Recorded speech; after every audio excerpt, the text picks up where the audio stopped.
पति बनने में वक्त लगता है। संजना की आज शादी है।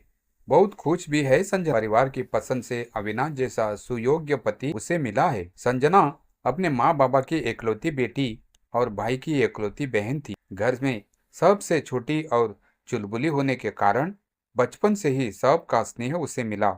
घर भी संपन्न था, तो कभी किसी चीज की कमी होने नहीं दी उसकी माँ बाबा ने। भाई भाभी का भी बहुत प्यार मिलता था संजना को। संजना आने वाली जिंदगी को लेकर बहुत उत्साहित थी। उसने अपने कल्पना में अविनाश की छवि फिल्म की हीरो की तरह रख रखी थी, जो अपनी प्रेमिका के लिए चांद तारे तोड़कर लाने वाला होता है। लेकिन सच्चाई तो कुछ और ही होती है। तभी तो कहा जाता है, शादी का लड्डू जो खाए पछताए, जो ना खाए पछताए। संजना विदा होकर अपने ससुराल आ गई। सोचकर ही संजना के लाल गुलाबी हो गए। उसने सोच रखा था कि उसका कमरा फूलों से सजा धजा होगा। सोचकर ही संजना के गाल गुलाबी हो गए। सारी रस्में होने के बाद जब सास ने कहा, जाकर कमरे में आराम कर लो, संजना बहुत खुश हुई। पहली बार अपने कमरे को जो देखने वाली थी। लेकिन जैसे ही कमरे में घुसी, देखा यहाँ तो कितने ही सूटकेस पड़े हैं।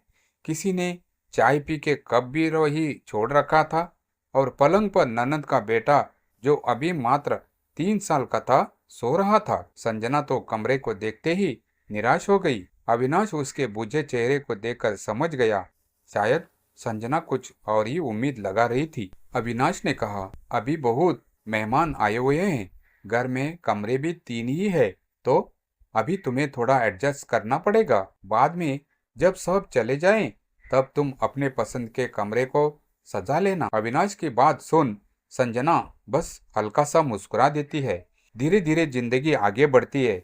संजना पति के उठने से पहले जैसा फिल्मों में होता है, हीरोइन के गीले बालों के छींटे जब हीरो के चेहरे पर गिरते थे तो एक रोमांटिक माहौल बन जाता है, वैसा ही संजना ने करने की सोची। अपने गीले बालों को झटक कर सोते हुए पति को खुश करने की सोची। अविनाश अड़बड़ा कर उठ गया। उसे लगा, अचानक बारिश कैसे आ गई। संजना झेप गई, थोड़ा शर्माने लगी।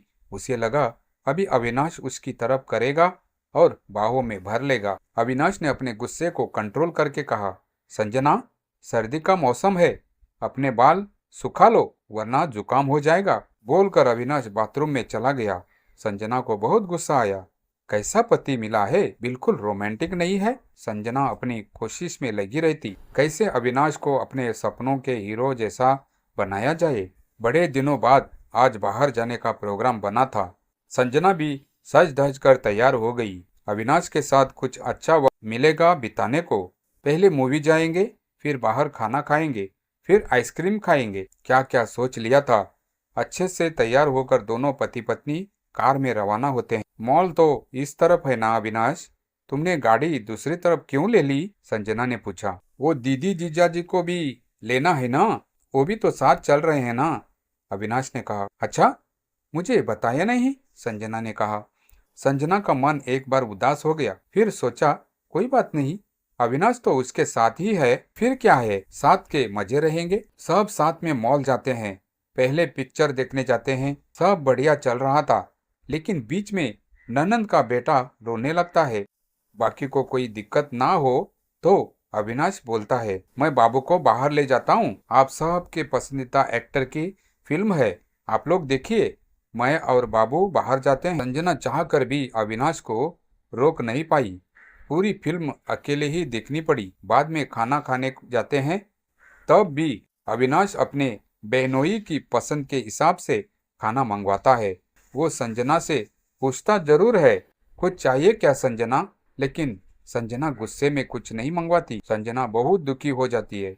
जैसे सोचा था उसने शादी से पहले, वैसा कुछ भी नहीं हो रहा था।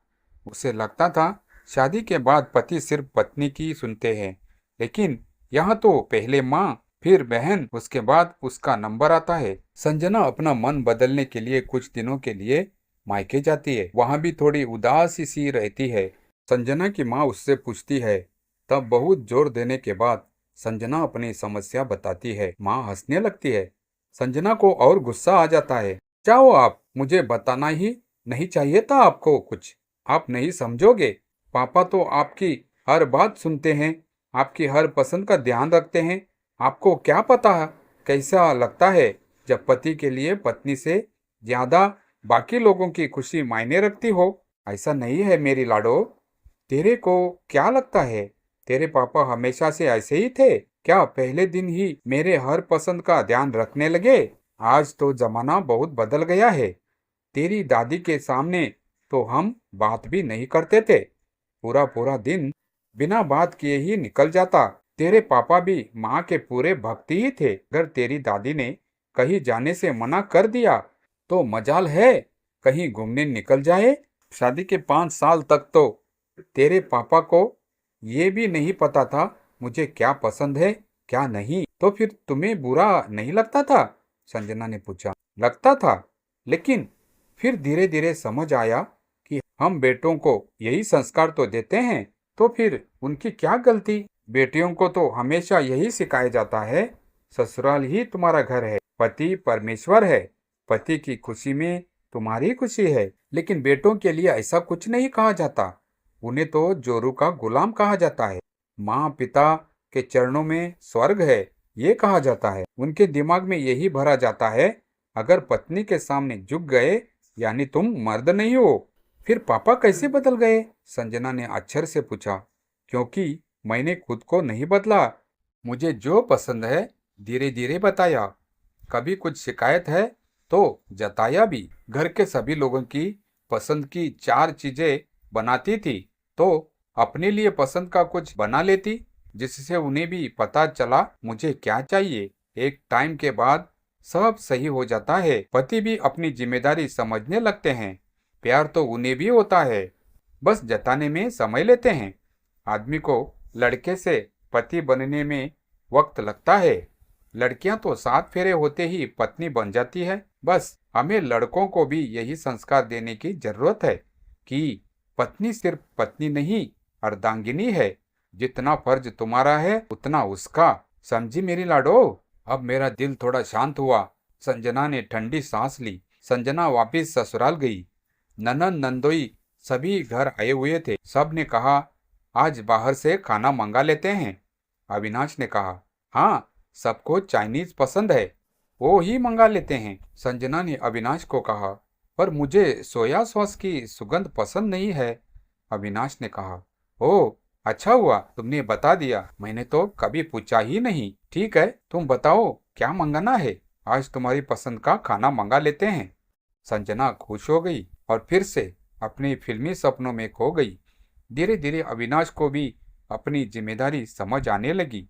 कभी ऑफिस से आते वक्त संजना के लिए चॉकलेट लाता, कभी गुलदस्ता। जब संजना माँ बनी उस वक्त तो अविनाश ने बहुत ध्यान रखा था संजना का। संजना को समझ आया हर रिश्ते को संवारने में वक्त लगता है और लड़कों को थोड़ा ज्यादा। समय बीतता गया।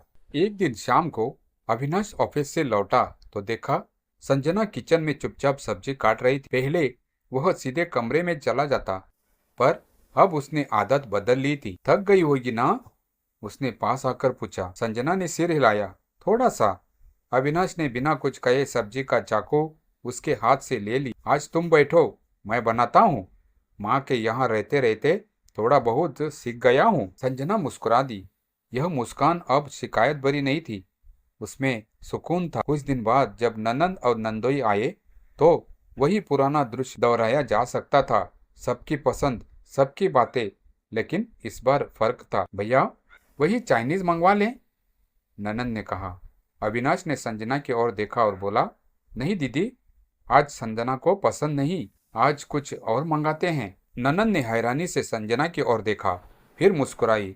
अच्छा बताओ भाभी, तुम्हें क्या अच्छा लगता है? संजना को लगा जैसे किसी ने उसके अस्तित्व पर मुहर लगा दी हो। धीरे धीरे अविनाश ने माँ बेटा, भाई बहन और पति पत्नी इस तीनों भूमिकाओं के बीच संतुलन सीख लिया। वह अब सिर्फ सबको खुश रखने वाला बेटा नहीं था, बल्कि अपनी पत्नी की भावनाओं को समझने वाला जीवन साथी भी था। जब संजना माँ बनी तो उसने अविनाश को बिल्कुल नए रूप में देखा।